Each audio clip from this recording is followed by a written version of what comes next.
ఆదికాండము 45వ అధ్యాయం 11వ వచనం. ఇకను 5 కరువు సంవత్సరములు వచ్చును గనుక నీకును నీ ఇంటి వారికిని నీకు కలిగినదంతటికిని పేదరికము రాకుండా అక్కడ నిన్ను పోషించదనన్నాడని చెప్పుడి. స్తోత్రం దేవా, సర్వోన్నతుడ, సర్వాధికారి. ఈరోజు ఈ యొక్క వాక్యపు వెలుగులో మమ్మల్ని అందరినీ నడిపించి సమస్త మహిమ మీరే తెచ్చుకున్నామని యేసు నామములో ప్రార్థించి నమ్మి పొందుకున్నాం తండ్రి, ఆమేన్. దేవుని యొక్క ఉద్దేశాలు చాలా ఉన్నతంగా ఉంటాయి. ఇక్కడ ఈ రోజున ఈ మాటలు వింటున్నటువంటి నా ప్రియమైనటువంటి సహోదరి స్నేహితులారా,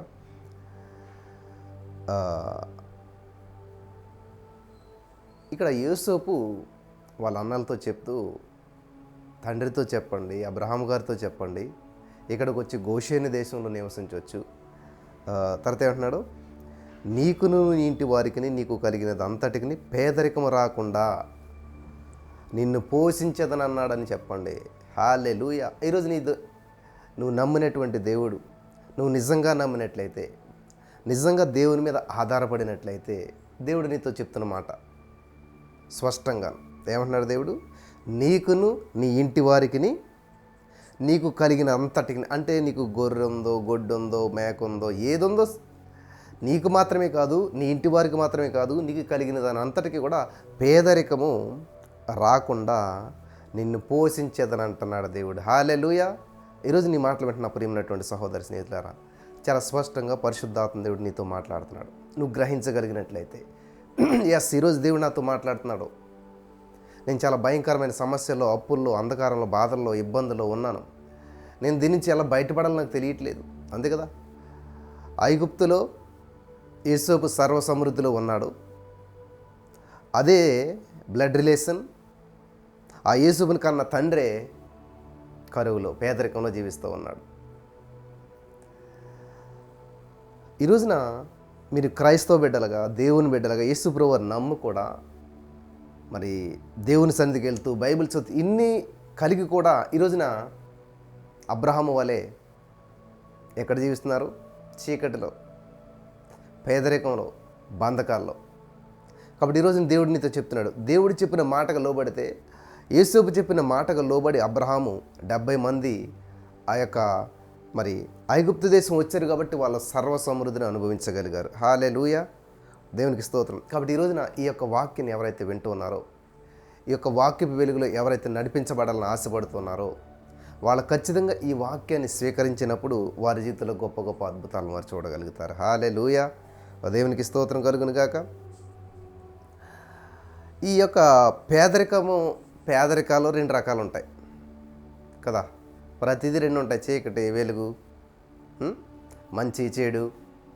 అలాగా ఇక్కడ 2 రకాల పేదరికాలు ఉంటాయి. ఏమిటా పేదరికాలు మనం చూసినట్లయితే, ఆత్మీయ పేదరికం, భౌతిక పేదరికం. ఇక్కడ మనం గమనించినట్లయితే అసలు ఈ లోక సంబంధమైన పేదరికానికే ఎక్కువ మనం ప్రాధాన్యత ఇస్తాం. నిజమే. ఫస్ట్ మన దగ్గర ఏ విధమైనటువంటి డబ్బు లేకపోతే ఏ పని చేయలేం. కనీసం బ్రేక్ఫాస్ట్ చేయాలి, ఒక 2 ఇడ్లీ తినాలంటే వెళ్ళి డబ్బులు ఉండాలి, లేకపోతే ఉండదు కదా. సో పూర్ అంటే పేదవాళ్ళు అనుకుంటుంటారు చాలామంది కదా. ఓకే, కరెక్టే. కానీ పూర్ అనేటువంటి పదాన్ని మనం పూర్ హెల్త్, పూర్ కనెక్షన్ చూస్తారు, ఇంటర్నెట్ కనెక్షన్ పూర్ కదా, ఆరోగ్యం, పూర్ హెల్త్. కాబట్టి ఇక్కడ మనం గమనించినట్లయితే ఇటువంటి అన్నట్లు కూడా పూర్ అనే వాడతారు. Poor connection, internet connection, poor connection అంటే ఏంటి? సరిగ్గా లేదండి, బఫర్ అవుతూ ఉంది, అది వీడియో ప్లే అవుతుంది కానీ సర్కిల్ తిరుగుతూ ఉంది. కాబట్టి ఏమంటారు? ఇంటర్నెట్ కనెక్షన్ సరిగ్గా లేదంటే పూర్ కనెక్షన్ అంటారు ఇంగ్లీష్లో. హెల్త్ సరిగ్గా లేదండి అంటే ఏమంటారు? పూర్ హెల్త్ అంటారు. అసలు ఎందుకు ఈ యొక్క కారణం ఏంటి? పూర్ అంటే పేదరికానికి కారణం ఏంటి అనేటువంటి విషయాలు ఈరోజు మనం ధ్యానం చేసుకోబోతున్నాం. దేవుని వాక్యానుసారంగానే వాక్యం ఏం చెప్తుంది, ఎందుకని పేదవారు అవుతున్నారు అనేటువంటి సత్యాలను ఈరోజు మనం తెలుసుకొని, మార్చుకొని, మన జీవితంలో మంచి విషయాలు చేర్చుకొని, అబ్రహాము యోసేపు మాటకు లోబడి వెళ్ళి సర్వసమృద్ధిలో జీవించినట్లుగా ఈరోజు దేవుని వాక్యానికి లోబడినట్లయితే సర్వసమృద్ధిలో మనం జీవిస్తాం. ఇష్టపడుతున్నారా? దేవునికి స్తోత్రం కలుగును గాక. హల్లెలూయా. అయితే మరి దేవుని వాక్యంలోనికి మనం వెళ్ళిపోదాం.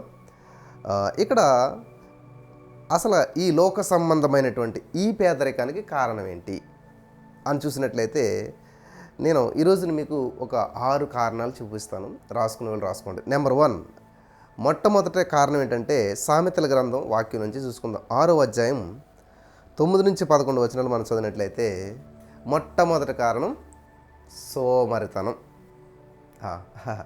అసలు పేదరికానికి కారణం ఏంటి తెలుసా? సోమరితనం. లేదు బ్రదర్, మేము చాలా పని చేస్తాం, చాలా కష్టపడతాం. ఎస్, నువ్వు కష్టపడుతున్నావు. ఎక్కడ? లోకంలోనే కష్టపడతాం. దేవుని సందులో ఎర్లీ మార్నింగ్ లేచి దేవుని సందులో గడుపుతారంటే, ప్రార్థించుతారంటే, ఎర్లీ మార్నింగ్ 3:30 లేచి దేవుని సందులో గడపాలంటే, కనీసం 5 గంటల లోపులోనే నీ యొక్క ప్రార్థన ముగించబడాలంటే ఫెయిల్ అయిపోతూ ఉంటాం మనమంతా కూడా. ఖచ్చితంగా ఫెయిల్ అయిపోతూ ఉంటుంటాం. కానీ ఎవరైతే, చూద్దాం ఇక్కడ ఈ సోమరితనం అనేటువంటిది. సోమరి, ఎందాక నీవు పండుకుని ఇందువు, ఎప్పుడు నిద్రలేచదు.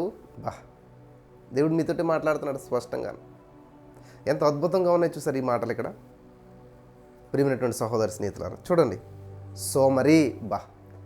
పేరు ఏం పెట్టాడంటే నీ పేరు లేదు ఇంకా. సోమరితనంతో జీవించేటువంటి వారిని, సోమరితనం కలిగినటువంటి వారిని ఏమంటారంటే సోమరి. ధనవంతుని, డబ్బు ఉన్నవాడిని ధనవంతుడు అంటారు కదా. అనారోగ్యం ఉన్నటువంటి వాడిని పేషెంట్ అంటారు. ఈ యొక్క సోమరితనం ఉన్నటువంటి వాడిని ఏమంటారంట? సోమరి అంటారంట. పేరే సోమరి పెట్టేసాడు. సోమరి, ఎందాక నీవు పండుకొని ఇందువు, ఎప్పుడు నిద్రలేచేదవు. ఇక కొంచెము నిద్రించేదనని, కొంచెము కొనికేదనని, కొంచెము చేతులు ముడుచుకొని పరుండేదనని నీవు అనుచుందువు. అందుచేత దోపిడీగాడు వచ్చినట్లు దారిద్ర్యము నీ యొద్దకు వచ్చును, ఆయుధదారుడు వచ్చినట్లు లేమని యొద్దకు వచ్చును. అది ఎందుకని ఈ యొక్క దరిద్రము నిన్ను వెంటాడుతూ ఉంది అని అంటే విషయం అర్థమైపోయింది కదా మీకు అందరికీ కూడా. మొట్టమొదట రీజన్ దరిద్రం, ఈ పేదరికం. మనిషిని ఎలుబడి చెట్టుకు కారణం. ఎందుకంటే శ్రద్ధ కలవాడు ఎలుబడి చేస్తారని వాక్యం సెలవిస్తూ ఉంది. సో మొట్టమొదట మనిషిలో పోవాల్సింది ఏంటంటే సోమరితనం. సోమరితనం అంటే ఏంటంటే ఎక్కడ తెలిసిందంట? సోమరా కాదనేటువంటిది మంచాన్ని. నేను ఎప్పుడు చెప్తాను, మంచాన్ని మత్తును జయించలేనటువంటి వాడు దేన్ని జయించలేడు. అంటే నీ మొట్టమొదటి పోరాటం జీవితంలో ఎక్కడ ప్రారంభించబడుతుంది? లేవాలి కదా ఫస్ట్. ఏ పని చేయాలని అంటే మంచం నుంచి లేవాలి ఫస్ట్. ఏ ప్రపంచంలో ఏ వ్యక్తి అయినా సరే ఫస్ట్ ఏం చేయలేనా? నిద్రను జయించాలి. అక్కడ మొట్టమొదట యుద్ధం స్టార్ట్ అవుతుంది. అక్కడ ఓడిపోయాడు అనుకోండి, అంతే, రోజంతా ఓడిపోయినట్టు అయినా కదా. నీవు దరిద్రాన్ని జయించాలంటే మొట్టమొదట నిద్రను జయించాలి. దట్స్ ఇట్, అయిపోయింది. అర్థమైందా? ఏ శాస్త్రవేత్త, ఏ గొప్ప వ్యక్తులు చూడండి, వాళ్ళంతా మొట్టమొదట ఏం చేశారు? నిద్రను జయించారు. ఖచ్చితంగా 4-5 గంటల లోపల లేచినటువంటి వాళ్ళే ఉంటారు చూడండి. సర్ ఐజాక్ న్యూటన్, గొప్ప గొప్ప శాస్త్రవేత్తలు, ఈ రోజున గొప్ప గొప్ప సీఎంలు, పిఎంలు, వీళ్ళంతా కూడా వాళ్ళు 7-8 గంటలు లేచినటువంటి వాళ్ళు ఉండరు ఎవరో కూడా. ఖచ్చితంగా వాళ్ళు ఎప్పుడు లేచారు తెలుసా? చీకటితోనే. బైబిల్ గ్రంథంలో కూడా, సామెతల గ్రంథంలో చదివినట్లయితే గుణవైతే స్త్రీ ఉండే మొట్టమొదటి లక్షణం ఏంటంటే ఆమె చీకటితోటి లేస్తుందంట. హల్లెలూయా. ఇది చాలా అద్భుతమైన సందేశం. నీ జీవితాన్ని, సంఘాన్ని, సమాజాన్ని, ప్రపంచాన్ని ప్రభావితం చేసేటువంటి అంశం. జాగ్రత్తగా వినాలి. అయ్యా పేదరికంలో ఉన్నాను, సమస్యలను అంటారు కానీ సోమరితనంతో ఉన్నాను అని ఎవరు ఒప్పుకోరు. పేదరికంలో ఉన్నామని చెప్పి ఒప్పుకుంటారు. చాలా పేదరికం అనుభవిస్తున్నామని చెప్తారు కానీ చాలా సోమరితనం ఉంది నాలోను అని ఒప్పుకుంటారా? ఎస్, అది ఒప్పుకుంటే అయిపోయింది జీవితం. అది ఒప్పుకొని సరి చేసుకుంటే అయిపోయింది. రోగంతో ఉంటే ఏం చేస్తావు? డాక్టర్ దగ్గరికి వెళ్తావు, బాగు చేయించుకుంటావు. మరి సోమరితనానికి ఎవరి దగ్గరికి వెళ్ళాలి? ఈ సోమరితనానికి వైద్యుడు నువ్వే. నీకు నువ్వే ట్రీట్మెంట్ చేసుకోవాలి. దీనికి ఎవరో వచ్చి చేసేది లేదు. నువ్వు లేవాలనుకుంటున్నావు కానీ లేవలేకపోతున్నావు, ఎవరో లేపుతారా? లేదు. నీకు నువ్వే జయించాలి. ఈ పోరాటం నీకు నువ్వే రాయాలి. ఎగ్జామ్ హాల్లో నీ ఎగ్జామ్ నువ్వే రాయాలి, పక్కోడు రాయడు. ఒకవేళ పక్కోడు హెల్ప్ చేసిన చిన్న క్లూ ఇస్తాడు, చిన్న ఏదో చెప్తాడేమో కానీ నీ మొత్తం ఎగ్జామ్ పక్కోడు రాయడు. నాట్ అలౌ, రాయలేరు. ఏదో మాట సహాయమో చిన్న చిన్న హెల్ప్ లేదు చేస్తుంటారు, చేస్తే కానీ మొత్తం ఎగ్జామ్ మాత్రం చేయలేరు. అలాగే నువ్వు నిద్రను జయించాలని చెప్పి నేను ఎంకరేజ్ చేస్తాను కానీ నిన్ను మాత్రం నేను నిద్ర లేపలేను కదా, అది నీది బాధ్యత, నీకు నువ్వు లేవాలా.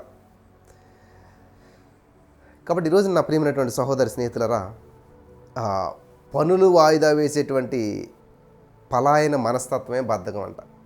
ఈ బద్ధకం అంటే ఏంటి? అసలు ఇక్కడ మొత్తం మనం గమనించినట్లయితే కొంచెం నిద్ర బద్ధకం. లేవాలంటది కానీ లేవలేకపోతుంటుంటాం.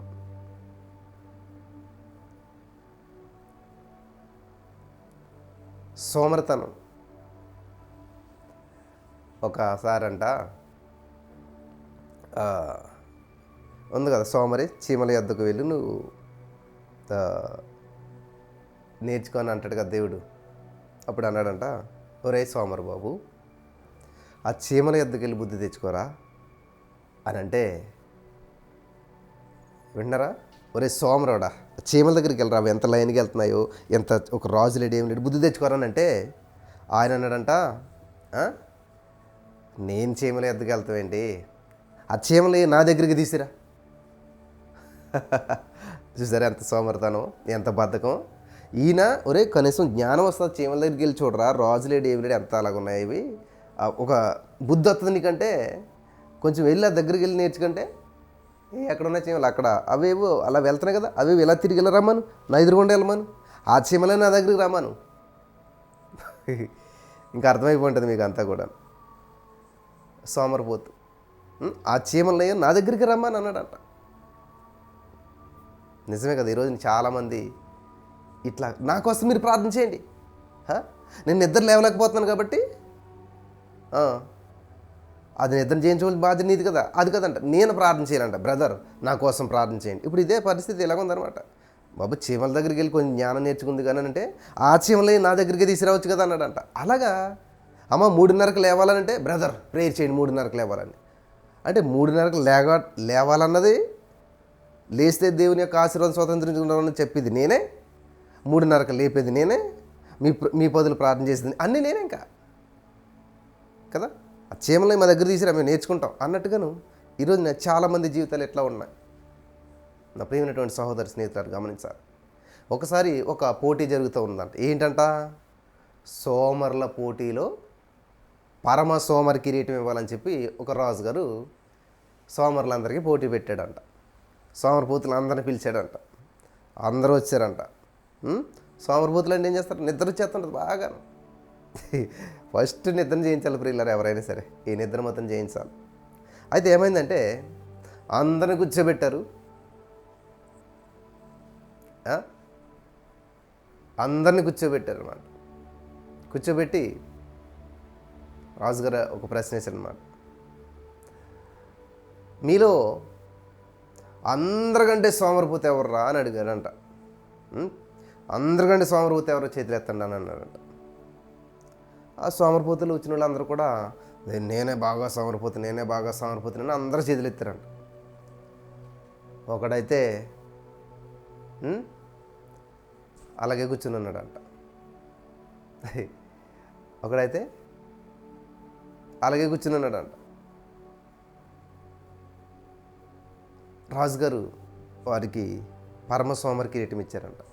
వాళ్ళందరూ అడిగారంట, అదేంటి ఆడు అసలు ఏం చేశాడు, కనీసం చెయ్యి కూడా ఎత్తలేదు, మేము ఒప్పుకున్నాం కదా, మేము సోమరిపోతులు అంటే. అప్పుడు రాజుగారు అన్నాడంట, వాడు ఎంత సోమరిపోతు అంటే కనీసం చెయ్యి కూడా ఎత్తలేనంత పరమ సోమరాడు.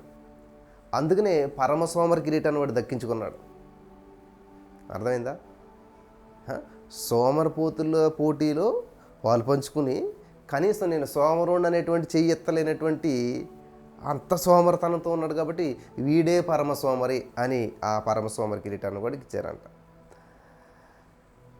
సో ఎన్ని చేసినా నా ప్రియమైనటువంటి సహోదరి స్నేహితులారా, ఈ యొక్క వాక్యాన్ని మీరు గమనించలేనట్లయితే ఇంకొంచెము నిద్ర, ఇంకొంచెము కునికెదను, కొంచెము చేపు చేతులు ముడుచుకుని పరుండెదను అని ఎవరైతే అనుకుంటారో వాళ్ళకి దోపిడీగాడు వచ్చినట్లు దారిద్ర్యం అంట వస్తుందంట.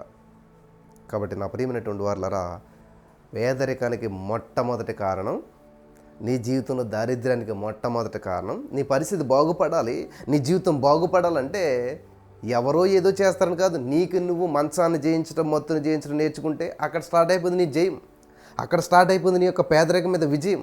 అక్కడ స్టార్ట్ అయిపోయింది నీ యొక్క పరిస్థితుల్లో మార్పులు. ఇంక ఇది చేయకుండా మీరు ఎంత ప్రార్థన చేసుకున్నా, ఎన్ని చేసినా కానీ ఇది జయించలేకపోతే బద్ధగస్తులను దేవుడు దీవించడండి. సోమరపోతులు మాత్రం అస్సలు దేవుడు దీవించడు. కాబట్టి నీలో సోమరతనం పెట్టుకుని దేవా దీవించని చెప్పి నువ్వు 100 మంది పాస్టర్ల దగ్గరికి వెళ్ళి ప్రార్థన చేయించుకున్నా, దశమ భాగాలు ఇచ్చినా, చర్చిలు క్రమంగా వెళ్ళినా కానీ ఈ సోమరతనాన్ని, ఈ యొక్క మంచాన్ని, మత్తుని జయించలేనటువంటి వారు దేన్ని జయించలేరు. కాబట్టి వాళ్ళు ఎన్ని ప్రార్థన చేసినా, ఎన్ని సంవత్సరాలు బట్టి చర్చిలకు వెళ్ళినా కూడా ఈ పేదరికం మాత్రం వాళ్ళని పట్టి పీడిస్తూ ఉంటుంటుంది. నేను పేదరికం నుంచి వచ్చినటువంటి వాడినే, పేదరికం అనుభవించినటువంటి వాడినే, కానీ జయించడానికి దేవుడు కృప చూపించాడు. హల్లెలూయా, దేవునికి స్తోత్రం కలుగును గాక. ఎక్కడ స్టార్ట్ అవుతుంది తెలుసా నీ విజయం? మంచం దగ్గర, మత్తు దగ్గర. గుర్తుపెట్టుకోవాలి. పదే పదే నేను ఎందుకు చెప్తున్నానంటే, ఒక గోడలో మీకు పదే పదే పదే పదే ఎందుకు కొడతారు? అది దిగట్లేదు కాబట్టి. దిగినప్పుడు కొడతాం ఆపేస్తారు. అలాగే మీ జీవితంలో ఈ వాక్యం ఎప్పుడైతే అమలు చేయబడుతుందో, ఆ వాక్యాన్ని విని గ్రహిస్తారో అప్పుడు నేను చెప్పడం మానేస్తాను. కాబట్టి మీరంతా కూడా వాక్యాన్ని హృదయంలో దింపుకోవాలా, దాన్ని పట్టుకోవాలా, అనుసరించాలా, ఆచరించాలా, అద్భుతమైన ఫలితాలు చూడాలి. Thank you Jesus. హల్లెలూయా. కాబట్టి ఈరోజు నీ మాటలు వింటున్న ప్రియమైనటువంటి సహోదరి స్నేహితులారా, పరిశుద్ధాత్మ దేవుడు మీతో మాట్లాడుతున్నాడు. కాబట్టి దరిద్రానికి, పేదరికానికి, నీ జీవితంలో ప్రతి లోటుకి, ప్రతి సమస్యకు కారణం ఏంటి తెలుసా? పేదరికం. పేదరికం. ఆ పేదరికానికి కారణం నిద్రమత్తు, సోమరతనం. కాబట్టి మొట్టమొదట యాక్టివ్గా ఉండండి. చురుకుగా ఉండేటప్పుడు గొప్ప భాగ్యం. చూసారా, బద్ధంగా ఉండే దరిద్రం అంటే చురుగ్గా ఉండేటప్పుడు భాగ్యం అంట. చురుగ్గా ఉండటం నేర్చుకోండి. హల్లెలూయా. బద్ధకంగా, లేజీగా ఉండటం కాదు.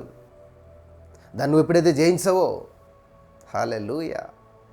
చూసారా, ఇప్పుడు ఫ్యాటీగా, లావుగా, పొట్టేసుకుని మంచిగా ఉండడం ఈజీ. అది ఎందుకు వస్తుంది తెలుసా? బద్ధకస్తులకు వస్తుంది, సోమరపోతులకు వస్తుంది. పొట్ట ఎందుకు వస్తుంది? అంతే కదా, తినేసి కూర్చుంటేని. నువ్వు తిన్నటువంటి దాన్ని అరిగించకుండా, ఎక్సర్సైజ్ చేయకుండా తినేసి కూర్చునే ఉన్నావు, పొట్ట పెరుగుతుంది. అది బాధపడవలసినటువంటి విషయం, జాలి పడవలసిన విషయం అసలే కాదు. రోజుకు కనీసం 1 గంట వాకింగ్ చేయటము, ఇట్లాంటి ఎక్సర్సైజ్లు ఏమీ బాడీకి లేకుండా శుభ్రంగా ఆకలేసినప్పుడు అలా తినేసి కూర్చుని అయ్యో పొట్ట పెరిగిపోయింది, అయ్యో సైడ్స్ టైర్స్ వచ్చేసినాయి, లావ్ అయిపోయాను, బట్టలు పడతలేదు.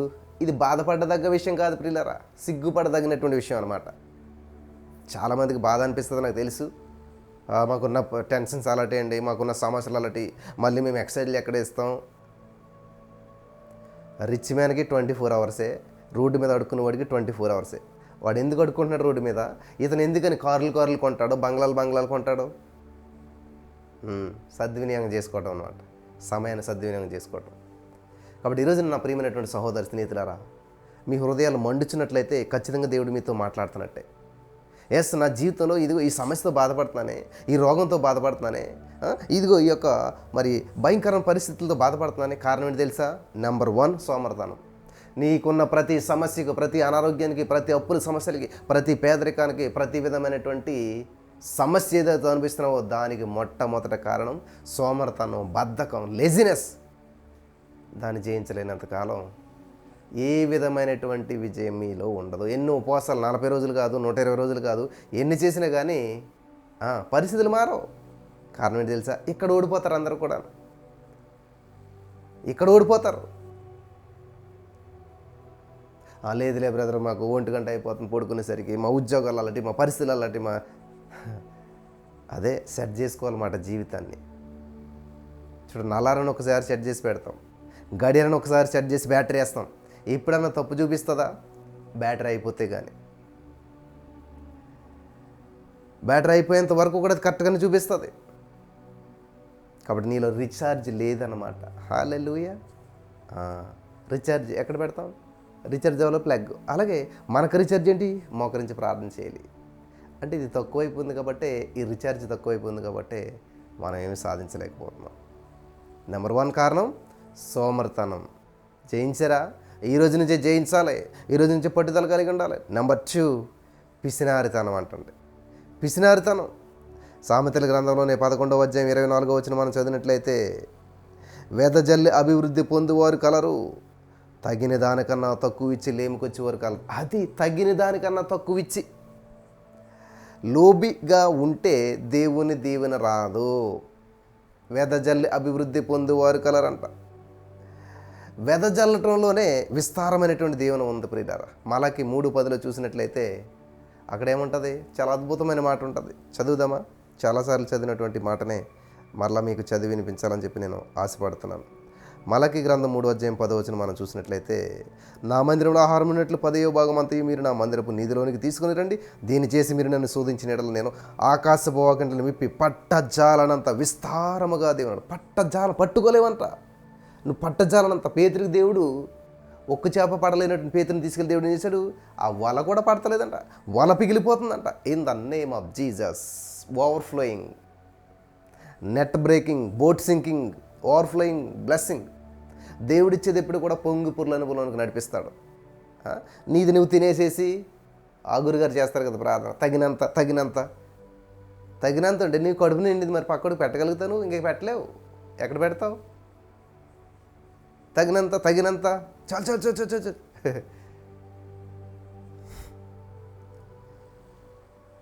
కాబట్టి మలాకి 3:10 ఏమంటున్నాడు దేవుడు? విప్పి పట్టజాలనంత. పట్టదు, నీ వల పట్టదు, నీ బోటు పట్టదు. దేవుడు అంత ఇవ్వాలని ఆశపడుతుంటే నువ్వేం నిద్రపోతా సోమరిపోతులాగా ఉంటే ఎక్కడొస్తుంది? ఎందుకు వస్తుంది? సోమరిపోతులు దీవించడు కదా. నువ్వు ఇంకా సోమరిపోతు అవ్వమని చెప్పి దేవుడు దీవించడు. ముందు దాన్ని జయించరా. ఉద్యోగం వాళ్ళకి ఇస్తారండి బాబు, ముందు డిగ్రీ పాస్ అయ్యారా, అంతే కదా. ఫెయిల్ అయిపోయినాడికి ఎందుకు ఇస్తారు ఉద్యోగం? నువ్వు అక్కడే జయించలేవు, నువ్వు ఇక్కడ ఏం చేయిస్తావు? నువ్వు అక్కడ చదువుని నిర్లక్ష్యం చేసినప్పుడు జాబ్ ఏం చేస్తావు కదా? ఇవ్వరు. అందుకని ఎగ్జామ్స్ అన్నీ, ఆ ఎగ్జామ్స్ పాస్ అవ్వు, నువ్వు నిరూపించుకో, నువ్వు శ్రద్ధ గలవాడు అని చెప్పి, నీకు జ్ఞానం ఉందని చెప్పి నిరూపించుకో అక్కడ. కాబట్టి సోమరితనము, పిసినారితనం వెదజల్లి అభివృద్ధి పొందువారు కలరంట. హల్లెలూయా. ఎప్పుడు కూడా మన మెంటాలిటీ ఏంటి? ఇది ఎవరో గారు నాకు ఫోన్ చేసి చెప్తూ ఉంటుంటారన్నమాట. మా పిల్లలు బాగా చదవాలండి, మంచి ర్యాంకులు రావాలి, వాళ్ళకి ఇది కావాలి, ఇది కావాలి. సరే ప్రేయర్ చేయండి అంటారు. నేను ఒకటి అడుగుతాను, సరే మంచిదే. ఇప్పుడు మీకు ఒక పొలం ఉన్నదమ్మా, ఆ పొలం దగ్గర నన్ను తీసుకెళ్ళి ప్రార్థన చేయమని నేను కూడా వచ్చాను ఆసక్తిగా. మంచి పంట పండాలని ప్రేయర్ చేయండి అన్నారు. ఏం విత్తనాలు వేసారంటే? ఏం విత్తనాలు వేయలేదు. అదేంటి ఏం విత్తనాలు వేయలేదు, కానీ ఏంటంటే నేను ప్రార్థన చేసేసేయాలంట. ఏం కావాలని? మంచి పంట పండాలని. అప్పుడు నేను పిచ్చోడేనా? చెయ్యాలా ప్రార్థన? వద్దా? నేను చేయను. ఏం విత్తనం లేదు, నేను ఎలా ప్రార్థన చేస్తాను? ఇక్కడ విత్తనం అంటే ఏంటంటే, అమ్మ 3:30 ఇస్తారా? లేదండి, కొంచెం లేవాలని ఉంటుంది కానీ లేవట్లేదంట. కానీ ఏం కావాలి? మంచి పంట. విత్తనం నాటరు, మంచి పంట. నేను చెప్తున్నాను, చాలామంది చేయట్లేదు ప్రార్థన. నేను ముందు మీరు మొత్తం చేయించండి, మంచాన్ని చేయించండి, ఉదయం 3:30 ప్రేయర్లో ఉండండి. అవసరం లేదు, నేను ప్రార్థన చేయవసరం లేదు. ఇంకా మీరు ఆటోమేటిక్గా 3:30 గడపడం నేర్చుకుంటే చాలు, ఇంకా అయిపోయింది. జయించేస్తారు మీరు జీవితాన్ని. నీ కోసం ఇంకొకరు ప్రార్థన చేయవలసిన అవసరం లేదు ఇంకా అప్పుడు. ఎందుకంటే దేవునితో డివైన్ కనెక్షన్ నీకు ఏర్పడిపోయింది. దేవునికి నీకు మధ్య మంచి ట్రాన్సాక్షన్ జరిగిపోతుంది. హల్లెలూయా. మొదట ఆయన రాజ్యాన్ని వ్యక్తిగత నువ్వు లేచిన వెంటనే అప్పుడు నీకు అన్నీ అనుగ్రహించబడిపోతున్నాయి. నీకు నీ కుటుంబానికి ఉంది కదా. అక్కడ ఏమంటున్నాడండి దేవుడు అబ్రహాంతో? నీకు నీ కలిగినది అంతటికి ఏ లోటు లేకుండా నేను చూసుకుంటాను అంటున్నాడు. ఎందుకని? నా మాట నువ్వు దేవుని సందులో గడిపేసి. నేను ఒకటే చెప్తున్నా ఎవరికైనా, అన్నా నాకు పిల్లలు లేరు, అమ్మ 3:30 వచ్చేసేయండి ప్రేయర్ చేద్దాం. అన్నా నాకు ఉద్యోగం లేదు, 3:30 వచ్చేసేయండి ప్రేయర్ చేద్దాం. అన్నా నాకు పెళ్ళి అవ్వట్లేదు, 3:30. నీకు ఏ సమస్య అయినా సరే మొట్టమొదట మొత్తుని మంచాన్ని జయించి నువ్వు దేవుని సందులోకి వచ్చిన రోజున ఖచ్చితంగా నీవు విజయం స్టార్ట్ అయిపోయింది నీ జీవితంలో. హల్లెలూయా. ఆర్థిక సమస్యల మీద, అప్పుల సమస్యల మీద, నిరుద్యోగ సమస్య మీద, మరి గొడ్రాలతనం మీద, అవివాహిత సమస్యల మీద నువ్వు జయం ప్రారంభించేసావు. హల్లెలూయా. నువ్వు అక్కడే విజయం సాధించేసావు. మొదట ఆయన రాజ్యాన్ని, నీతిని వెతుకుతున్నావు కాబట్టి అవన్నీ నీకు అనుగ్రహించబడతాయి ఆటోమేటిక్గా. Thank you Jesus. హల్లెలూయా. కానీ నువ్వు మత్తుని జయించకుండా, దేవుని సందులో ప్రార్థించకుండా, హాయిగా 6 గంటలకు లేచి మా కోసం ప్రార్థన చేయండి. ఏమని ప్రార్థన? ఉద్యోగం వచ్చేసేయాలి, ఇల్లు కట్టేసుకోవాలి, అప్పులు తీరిపోవాలి. జాగ్రత్త ప్రియులరా, మీరు సరైన జీవితం. ఇప్పుడు నువ్వు ఎగ్జామ్కి ప్రిపేర్ అవ్వలేదు, ఏమీ చదువుకోలేదు, మాస్టర్ ఎగ్జామ్ పెట్టినప్పుడు నేను రాసేస్తాను అంటే ఎలాగుంటుంది? నీ గొయ్యి నువ్వే తవ్వుకున్నట్టు ఉంటుంది. అలాగంటే ఎలా ఉంటుంది తెలుసా? మాస్టర్ ఏం చేస్తాడు, ఒరే చదువుకుంటారా ప్రిపేర్, అవసరం లేదు మాస్టర్ పెట్టండి ఎగ్జామ్ మేము రాసేస్తాం. ఒకసారి చదివి మా క్లాసులో మాట, చదువుకుంటారా టైం ఇస్తానంటే, లేదు మాస్టర్ మీరు ఎగ్జామ్ పెట్టేసేయండి అన్నారు. ఎవరు చదవలేదు, ఎగ్జామ్ పెట్టేస్తే ఎంత అసైన్మెంటు 25కి 2-3 మార్కులు వచ్చాయి, చేతి కొట్టేశాడు మాట మా మాస్టర్. అలాగే ఈ రోజున మీరేమో లేవకుండా దేవుని సందులోకి మీరేమి ఇవ్వరు, స్తుతించరు. ఇంతకాలం అయిన తర్వాత కూడా మళ్ళీ నాకు మంచి ఎలా స్తుతించాలి అని అడుగుతున్నారంటే వాళ్ళు ఏమంటున్నారు, వాక్యం వినరు, సాక్ష్యం వింటారన్నమాట. నేను థ్యాంక్ యూ చేశాను, ఇన్నిసార్లు రాశాను, అద్భుతం జరిగింది. బ్రదర్ ఎలా రాయాలి, ఏం రాయాలి చూసారా? స్కూల్కి వెళ్ళకుండా వచ్చేసి ఉద్యోగం రావాలంటే ఏం చేయాలి, ముందు స్కూల్కి వెళ్ళు, తర్వాత ఉద్యోగం గురించి ఆలోచిద్దాం. కాబట్టి అలాగే ఇది దైవికమైన పాఠశాల. హల్లెలూయా. డిసిప్లిన్ నేర్చుకోవాలి. ఎవరో నేర్పితే వచ్చేటువంటిది కాదు, నీలోంచి నీకు రావాలి. ఎర్లీ మార్నింగ్ లేవటం నేర్చుకోవాలి, ముందు మత్తుని జయించాలి, అప్పుడు నువ్వు అప్పుల నుంచి బయటపడతావు. నువ్వు ముందు మత్తుని జయించాలి, అప్పుడు నీ గర్భం ధరించడానికి నీకు యోగ్యత వస్తుంది. హల్లెలూయా. బద్ధకంగా పనిచేస్తే దరిద్రం వస్తుంది. హల్లెలూయా. చాలామందికి బాధ కలిగిస్తూ ఉంటుంటాయి నేను చెప్పేటువంటి వర్తమానాలు కానీ మాటలు కానీ. Praise God. అంతే కదా, డాక్టర్ దగ్గరికి వెళ్తే నీ రోగం ముదిరిపోయింది అనుకో, ఆయన ఏం చేస్తారో ట్యాబ్లెట్లు ఇవ్వడం. అమ్మ ట్యాబ్లెట్లకి ఇంజక్షన్కి పని చేయవి, నీకున్న జబ్బుకి కత్తి పడవలసిందే, చీరాలా, ఓపెన్ చేయాలా. కాబట్టి నీకు ఓపెన్ సర్జరీ జరిగితే కానీ నీలో ఉన్న కుళ్ళంతా బయటికి తీస్తే కానీ నువ్వు బ్రతికి బట్ట కట్టలేవు. కాబట్టి నీకు తప్పదు, సబ్మిట్ అవ్వాల్సిందే నువ్వు అని చెప్పి మొత్తిచ్చి ఈనంటలో కావని తెచ్చి కదలకుండా మెదలకుండా చేసి అప్పుడు ఆరోగ్యం ఇస్తాడనమాట. హల్లెలూయా. అర్థమవుతుందా? కాబట్టి ఈరోజు నేను చెప్తున్న వర్తమానాలన్నీ కూడా ట్యాబ్లెట్లు లాంటివి కాదు, ఇంజక్షన్ లాంటివి కాదు, ఓపెన్ సర్జరీలు అనమాట అన్నీ కూడా. కాబట్టి కొంచెం బాధ కలుగుతుంది, కొంచెం టైం పడుతుంది మళ్ళీ రికవర్ అవ్వటానికి. అంతే కదా, ఇంజక్షన్ చేస్తే నీ పని నువ్వు చేసుకుంటావు, ట్యాబ్లెట్ వేసుకుని నీ పని నువ్వు చేసుకుంటావు. కానీ ఆపరేషన్ చేస్తే కోలుకోవడానికి కొంచెం టైం పడుతుంది. అలాగే ఈ వర్తమానాలు ఎవరైతే స్వీకరిస్తారో చాలా నలుగుతుంది హృదయం అంతా కూడా. కానీ నువ్వు స్వీకరించిన రోజున, నువ్వు సరి చేసుకున్న రోజున ఖచ్చితంగా నీ సమస్య పరిష్కరించబడుతుంది. ఆరోగ్యవంతుడిగా, ఐశ్వర్యవంతుడిగా, హల్లెలూయా, ఉద్యోగవంతుడిగా, చక్కటి గర్భం కలిగినటువంటి వ్యక్తిగా నువ్వు జీవితాన్ని విజయవంతంగా జీవిస్తావు. In the name of Jesus. హల్లెలూయా, హల్లెలూయా. కాబట్టి ఇల్లు కాలిపోతుంటేనంట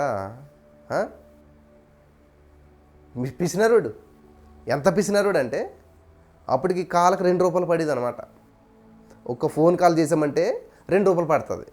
కాబట్టి మేమేం చేసేవాళ్ళం, అప్పుడు ఎవరన్నాను టిక్ మిస్డ్ కాల్ ఇచ్చేసి వదిలేసేవాళ్ళు, అంటే వాళ్ళకి ఫోన్ చేస్తారని. ఇల్లు కాలిపోతుంటే పిసినరుడు ఏం చేశాడంట, ఫైర్ స్టేషన్కి మిస్డ్ కాల్ ఇచ్చాడంట. ఎంత పిసినారితనం చూడండి.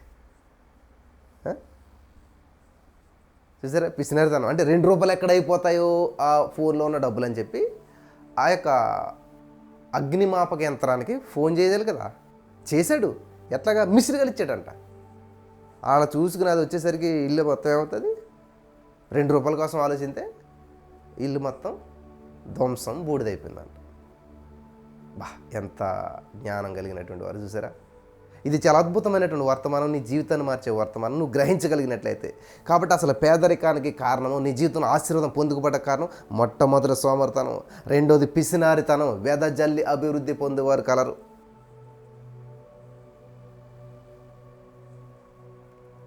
దేవుడు మాకు ప్రేరేపించినప్పుడు కొంతమంది సేవకుల్ని మేము ప్రోత్సహిస్తూ వాళ్ళ జీవితాలకి కానుకలు విత్తించినప్పుడు, అరే వీళ్ళు చిన్న ఇల్లు చిన్నగా ఉంటారు వీళ్ళు అని వాళ్ళు ఆశ్చర్యపోయేలా చేస్తుంటాడు దేవుడు. హల్లెలూయా. నా జీవితంలో స్కూల్ టైంలో కూడా నేను స్కూల్ చదువుతున్నప్పుడు, ఇంటర్ చదువుతున్నప్పుడు, చిన్న వయసులోనే టీనేజ్లో ఉండగానే దేవునికి కానుక ఇవ్వటానికి డబ్బులు లేకపోతే నేను ఎంతో ఇష్టపడి కొనుక్కున్నటువంటి ఆ ఇంట్లో ఆ టేప్ రికార్డు లాంటిది ఏదో ఉంటుంది అమ్మేసి ఇచ్చాను నేను. ఇచ్చి మోసపోరు, ఇచ్చి లాసిపోరు.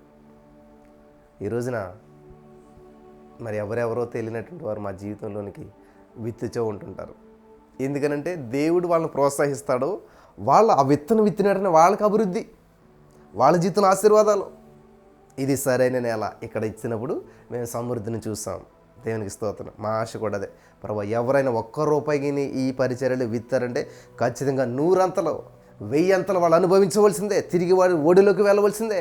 ఒక విత్తనాన్ని ఇక్కడ నాడుతున్నారంటే పంటలు కోసుకోవాల్సిందే. In the name of Jesus. మేము అట్లాగా ఎవరు ఇచ్చిన రూపాయికైనా నేను వెంటనే రిప్లై ఇస్తుంటుంటాను. ఇచ్చి ఏం చేస్తాను తెలుసా? 100 అంతలుగా మీ ఒడిలోకి తిరిగి రావాలని చెప్పి నేను ఆశిస్తున్నాను. హల్లెలూయా. సరే, సమయం అవుతుంది, మరి నేను ముందుకెళ్తున్నాను. నెక్స్ట్ ఈ యొక్క మరి పేదరికానికి కారణాల్లో మూడవదిగా మనం చూసినట్లయితే లగ్జరీ లైఫ్ అనమాట. చూద్దామా? సామెతల గ్రంథంలోనే ఇంకొక మాట ఉన్నది, మనం చూద్దాం. 21వ అధ్యాయము 17వ వచనం మనం చదివినట్లయితే, సుఖభోగముల యందు వాంఛగలవానికి లేమి కలుగును. అబ్బా, సుఖభోగముల యందు. మీరు నమ్ముతారో లేదో నా ప్రియమైనటువంటి సహోదరి స్నేహితులారా, నాకు వివాహమైన కొత్తలోనే నా భార్య కన్సీవ్ అయింది. మ్యారేజ్ డేకే నా పాప పుట్టి 1-2 మంత్స్ అయిపోయింది. సో చిన్న పాప ఉంది కాబట్టి నేను నా బెడ్ మీదకి పరుపు మామూలు జస్ట్ చేతులతో కుట్టి చిన్నది కొన్నాను. ఎందుకంటే టాయిలెట్ పోస్తారు, పాడవుతుంది అన్నటువంటి ఉద్దేశంతో. ఆల్మోస్ట్ 7 సంవత్సరాలు కంప్లీట్ అయిపోయింది, కానీ ఇప్పటికి కూడా మా మంచం మీద పరుపు లేదు. నమ్ముతారో లేదు కానీ. అంటే నేను కొనలేక అని కాదు. ఎందుకు కొనలేను? దేవుడు నన్ను ఎందుకు వద్దంటాడు? లక్షలు విలువ ఖరీదు చేసేటువంటి ఎక్విప్మెంట్ అంతా కొన్నాం దేవుని సందులో మేము. చిన్న పరుపు మహా ఉంటే 20,000 25,000 ఉంటుంది, కొనుక్కోలేమా?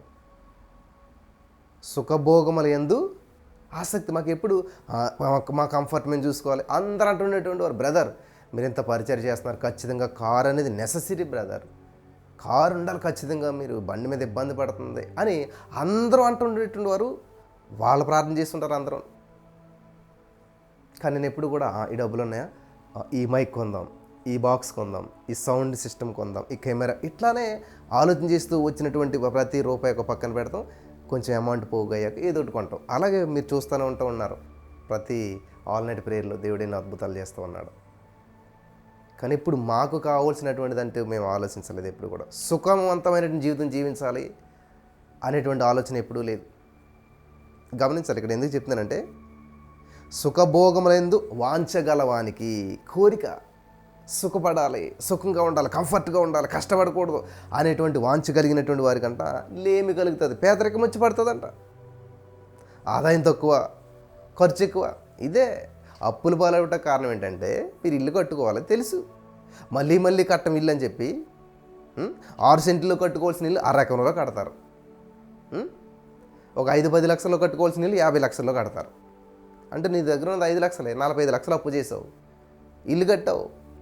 తర్వాత వడ్డీలు పెరుగుతాయి, వాటిని అంతా కూడా అడుగుతూ ఉంటుంటారు, టార్చర్ మొదలవుతుంటుంది. అంతే. ఏమైపోయింది? ఇల్లు అమ్మేస్తావు, సగం అప్పులు కూడా తీరవు, ఇంకా ఊర్లో ఉండలేవు. ఎంత గందరగోళం అయిపోయింది చూసారా? మేనేజ్మెంట్ చెల్లిగా. ఇదే సుఖభోగములైంది ఆసక్తి కలిగి కంఫర్ట్గా కట్టుకోవాలి, మంచిగా కట్టుకోవాలి, గొప్పగా కట్టుకోవాలి. అదే కొండ 4 మంది వేస్తే ఉన్న 4 కూడా ఊడిపోయిందంట. అలాగే ఈరోజు చాలామంది జీవితాల్లో ఇటువంటివి జరుగుతూ ఉన్నాయి ప్రియులారా. కాబట్టి విలాసవంతమైనటువంటి జీవితానికి స్వస్తి పలకండి, కష్టపడండి, కష్టాన్ని ఇష్టంగా తీసుకోండి ప్రియులారా. హల్లెలూయా.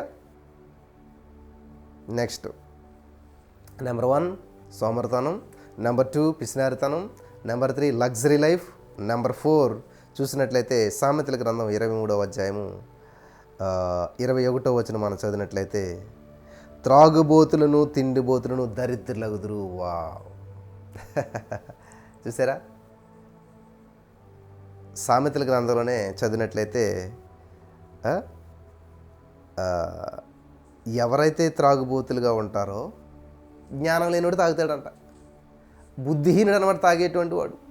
కానీ పెద్ద బీరు బాటిల్ చేతిలో పెట్టుకుని పెద్ద గొప్పగా పోజులు ఇస్తూ ఉంటుంటారు, లేదా గొప్పగా చెప్తుంటుంటారు కదా. కానీ జ్ఞానం లేనుడు అని బైబిల్లో. ఎవడైతే తాగుతాడో వాడు జ్ఞానం లేనుడు, పంది కంటే హీనమైనటువంటి వారు అని అర్థం అనమాట. బుద్ధి లేనుడు అనమాట. తాగటం వల్ల గొప్పతనం కాదు, తాగటం వల్ల బుద్ధి లేనివాళ్ళు, జ్ఞానం లేనివాళ్ళు. ఇక్కడ చూడండి ఎంత బాగుంది. ద్రాక్షరసమును త్రాగుబోతులను తిండిబోతులను దరిద్రులు అవుతారంట. దరిద్రానికి కారణం త్రాగుబోతాను, అంతే కదా. అంతా కష్టపడి పనిచేసి ఇంత సీసాకి పెట్టేస్తాడు. మరి అప్పుడు తిండి ఎక్కడ వస్తుంది? ఇంట్లో పిల్లల చదువులు పుస్తకాలు ఎక్కడ వస్తాయి? ఫీజులు ఎక్కడ వస్తాయి?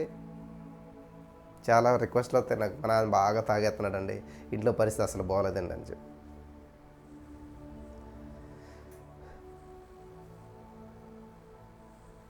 మన దేశం పేద దేశమైనా పర్లేదు కానీ త్రాగుబోతు దేశంగా, తిండిబోతు దేశంగా ఉండొద్దు అన్నాడు గాంధీ గారు.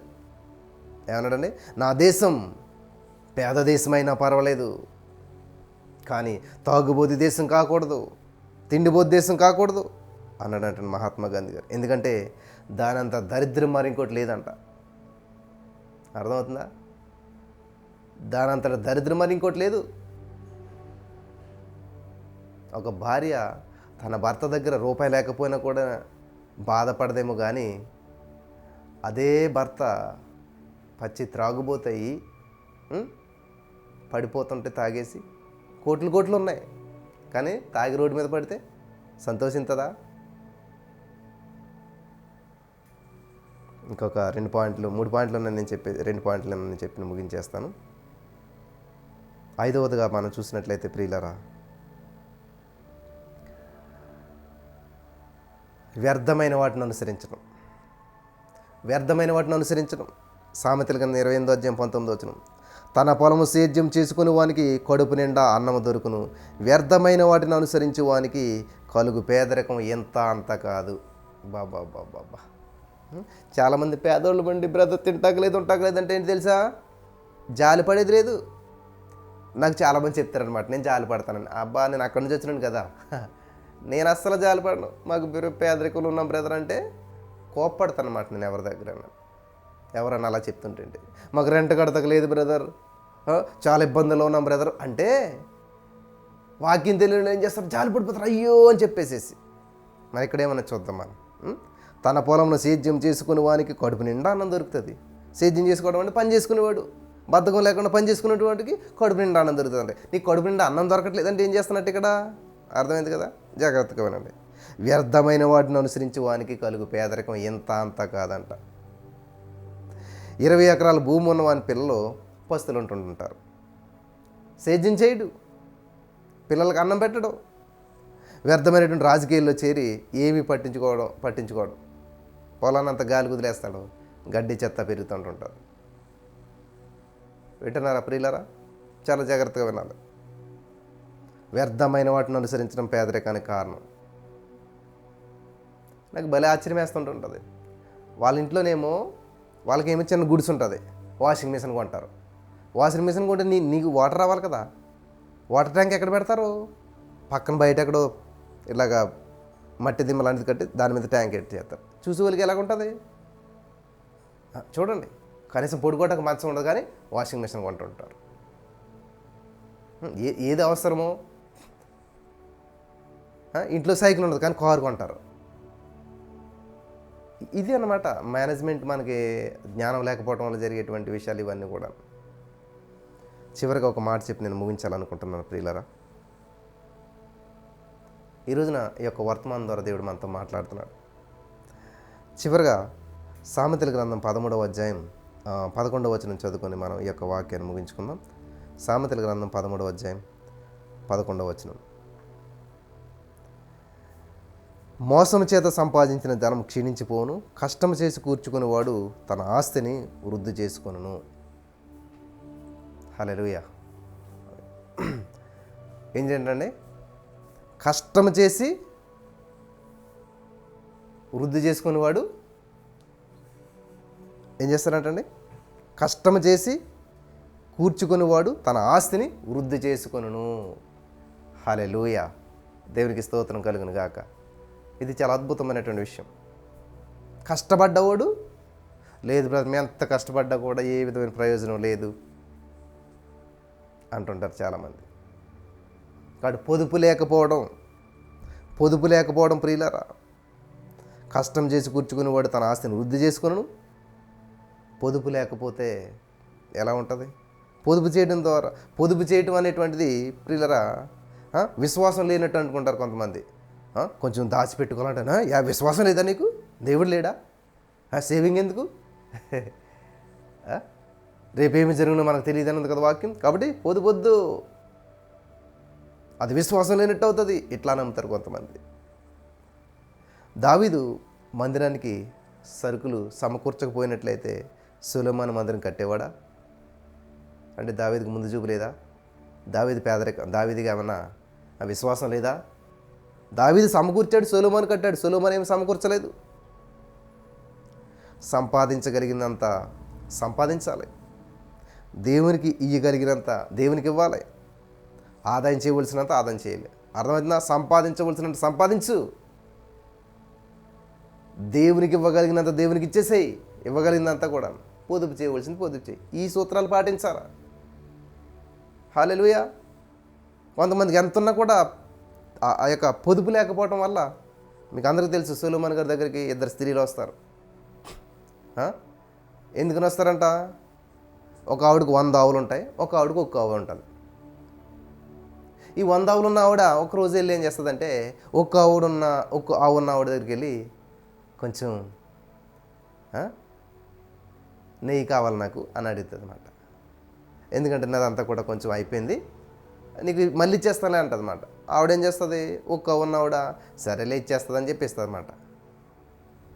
10 రోజులు అయింది, 20 నెల రోజులు అయిపోయింది. ఈ ఉన్న ఆవిడ కూడా చుట్టాలు వస్తే అవసరం వస్తుంది నెయ్యి. వెళ్ళి నా నెయ్యి నాకు ఇస్తావా అని అడిగితేని ఆ 100 ఆవులు ఉన్న ఆవిడ ఏమంటుంది? ఏయ్, సిగ్గులేదా నీకు? నేను నీ దగ్గర అప్పు తీసుకోవడం ఏంటి? అదేంటి, నువ్వు మొన్న తీసుకున్నావు కదండి. జాగ్రత్తగా మాట్లాడు.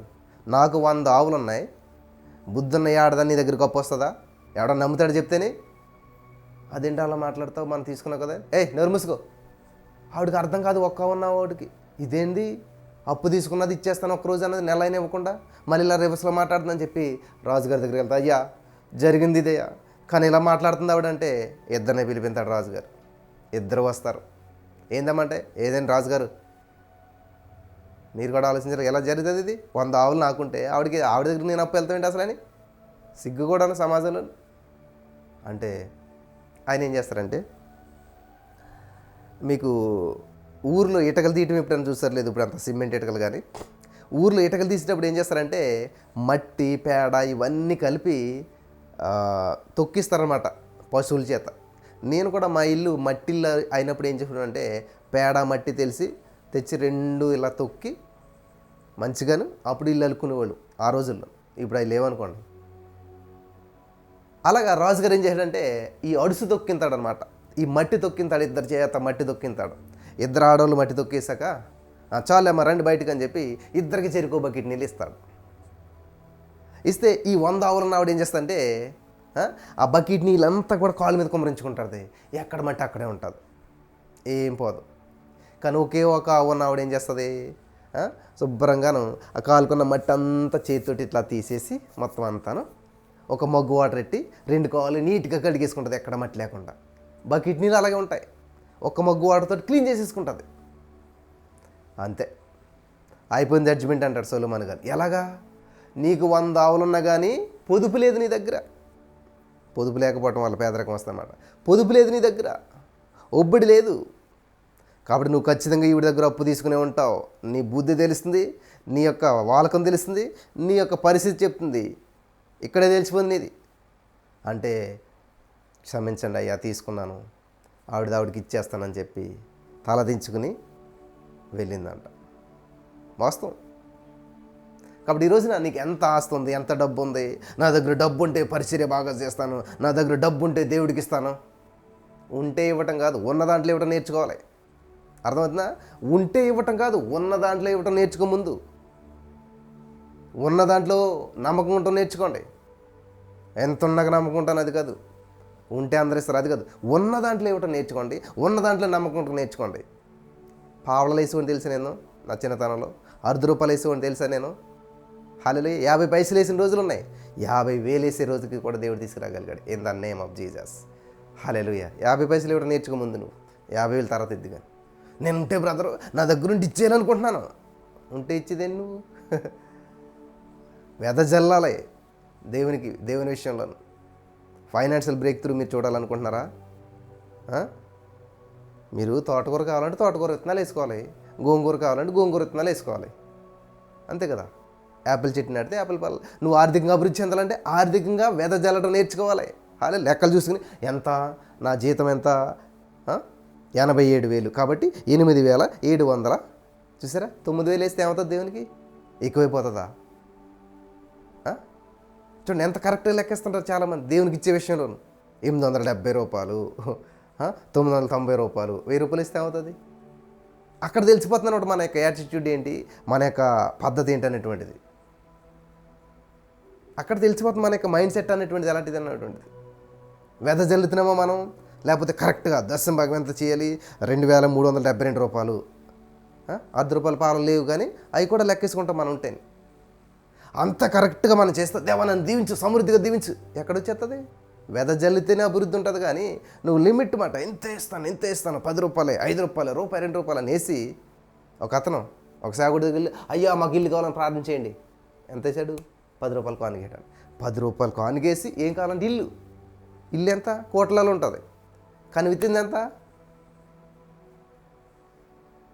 నేను బాధ పెట్టాలని మాట్లాడట్లేదు ప్రియులారా, ఆలోచించండి మన జీవిత విధానం ఎట్లా ఉన్నదో. పేదరికం అనేటువంటిది ప్రియులారా నిన్ను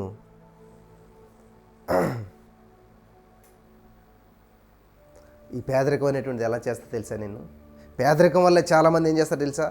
శోధనలకు లోబడిపోతారు. విశ్వాసం నుంచి నిన్ను దూరం చేసేస్తుంది పేదరికం. అంతటి సాధనం అయిపోద్ది మాట పేదరికం. అయితే అటు పేదరికము కాదు, ఇటు అంటాడు కదా ఆగురు గారు, నాకు పేదరికం వద్దయ్యా, ఐశ్వర్యం వద్దయ్యా, కొంచెం తగినంత అంటుంటాడు ఆయన. కొంతమందికి అంతే, ఎక్కువ వచ్చేస్తే తట్టుకోలేరు, తక్కువైతే అది తట్టుకోలేరు, బాధ ఎక్కువైనా తట్టుకోలేరు, బాధ తక్కువైనా తట్టుకోలేరు, అట్లా రొటీన్గా ఉండాలన్నమాట. కాబట్టి ఈ యొక్క 7 రీజన్స్ ఒకసారి చెప్పి నేను ముగిస్తాను. నీ యొక్క పేదరికానికి, ఈ లోక సంబంధమైన పేదరికానికి కారణం నెంబర్ 1 సోమరితనము, నెంబర్ 2 పిసినారితనము, నెంబర్ 3 లగ్జరీ లైఫ్, నెంబర్ 4 త్రాగుడు తిండిపోతనం, నెంబర్ 5 వ్యర్థమైన వాటిని అనుసరించడం, నెంబర్ 6 పొదుపు లేకపోవటం. ఈ కారణాల వల్ల పేదవాళ్ళం అవుతున్నాం. మరి ఈ రోజున మీ జీవితంలో వెలిగింపునిచ్చి ఈ యొక్క మాటల ద్వారా మీ యొక్క పేదరికం నుంచి విడిపించడానికి దేవుడు సిద్ధంగా ఉన్నాడు. ఆల్రెడీ ఆయన ధనవంతుడైన దరిద్రుడిగా వచ్చాడు మనల్ని ఐశ్వర్యంతులు చేయడానికి. ఈ సత్యం నువ్వు గ్రహించిన రోజున నీలో ఉన్న పేదరికం పోవటానికి ఈ యొక్క 6 నీలో ఉంటే తొలగించుకుంటే ఖచ్చితంగా దేవుడు నిన్ను ఉన్నతమైన స్థితిలో ఉంచి అనేక మందికి దీవెనకరంగా చేస్తాడు. నమ్ముతున్నారా? నమ్మిన వారంతా కూడా పొందుకుందురుగాక. ఆమేన్.